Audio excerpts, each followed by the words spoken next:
Hello, Alessandrina here, and today I wanted to share with you a metaphor that can help you in your process of alignment with your goals, with your intentions, and realizing that goal achievement, intention achievement is really a process of internal alignment and congruence.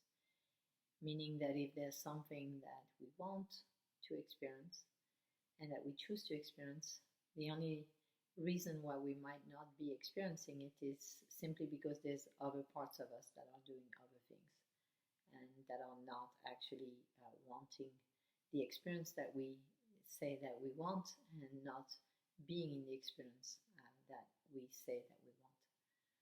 So the metaphor is very simple. Imagine that you want to go to California or any other place that you want to go to.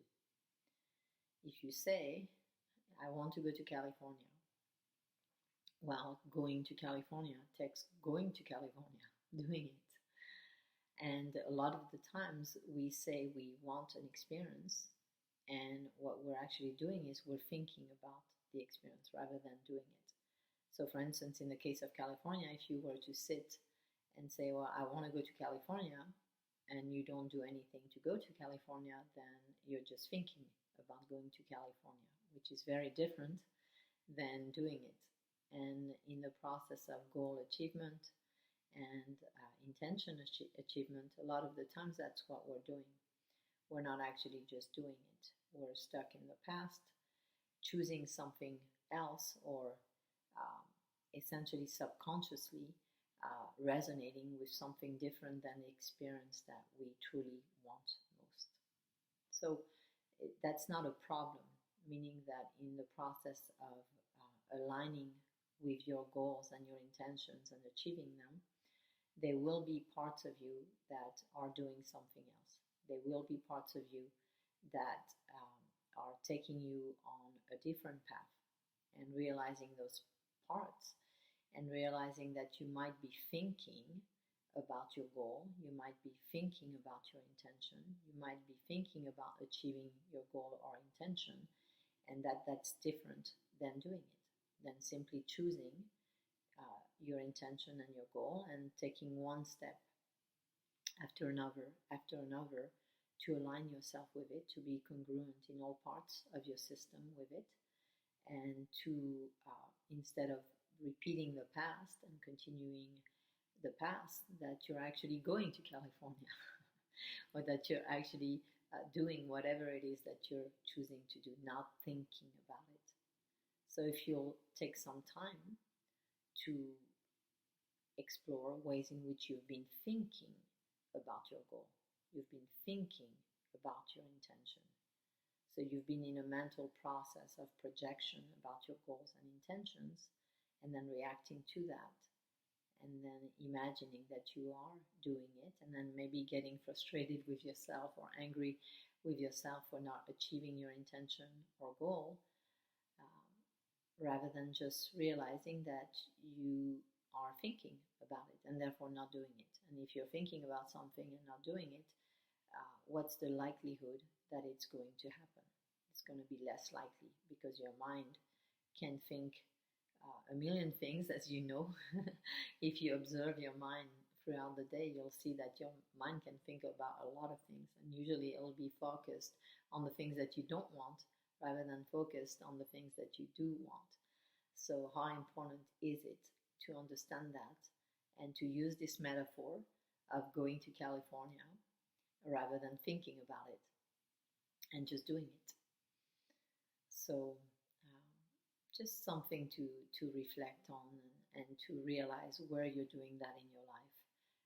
And you'll find that when there is an intention or a goal that you've been wanting to achieve for a long time, and that is not happening, it's usually because you've been doing a lot of thinking about it rather than taking the steps and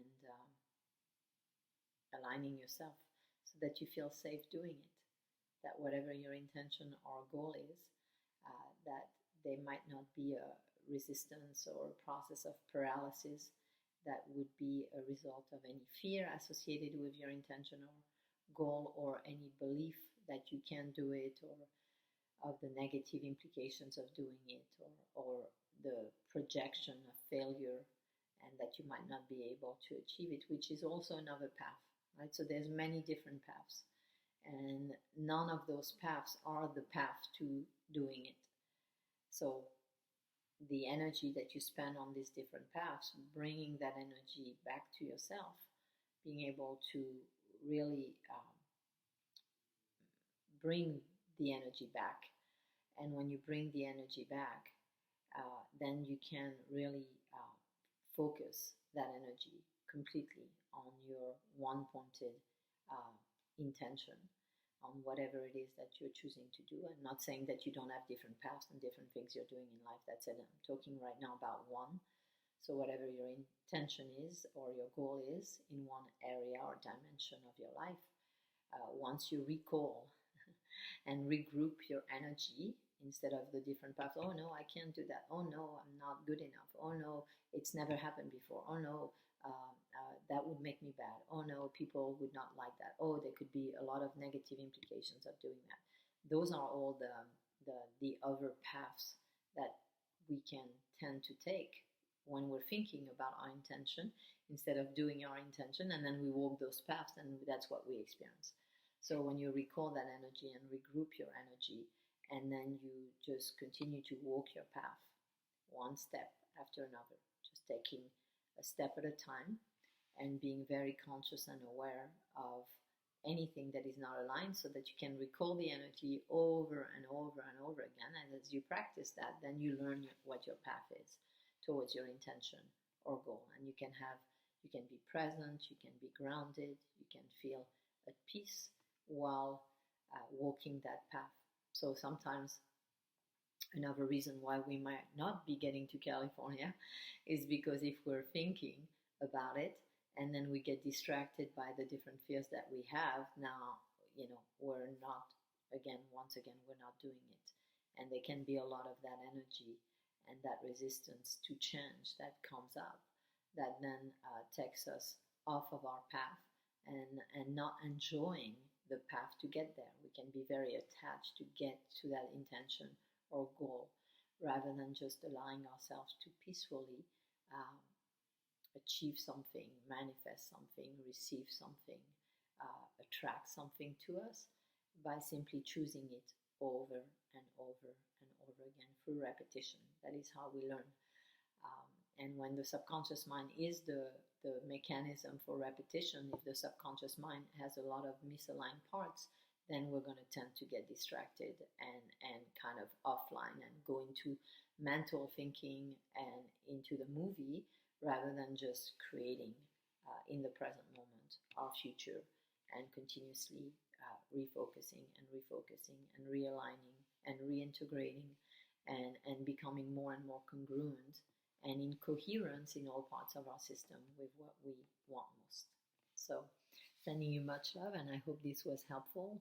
And please feel free to ask any questions and any clarification about this process.